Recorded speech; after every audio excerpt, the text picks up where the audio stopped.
তুমি কি কখনো সাপের মণি বা নাগমণি সম্পর্কে শুনেছ? কথিত আছে এই মণি থাকে রাজসাপের মাথার ঠিক মাঝখানে।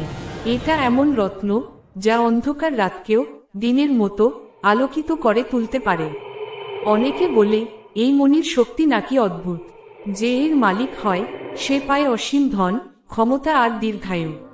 কিন্তু এই মণির পাহারাদার সাপ কখনো কাউকে সহজে এটি নিতে দেয় না।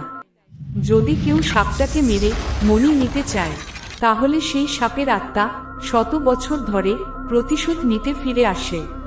ভারতের কিছু প্রাচীন মন্দিরে এখনো নাকি এমন মণি লুকিয়ে আছে, যা রাতে হালকা নীল আলো ছড়ায়। গ্রামবাসীরা বলে ওগুলো আসলে সাপের আত্মা, যারা এখনো তাদের মণি পাহারা দিচ্ছে।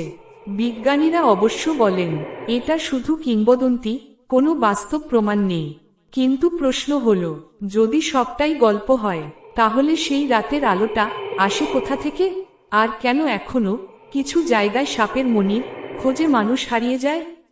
হয়তো সত্যিটা এখনো মাটির নিচে একটা বিষধর সাপের চোখে লুকিয়ে আছে।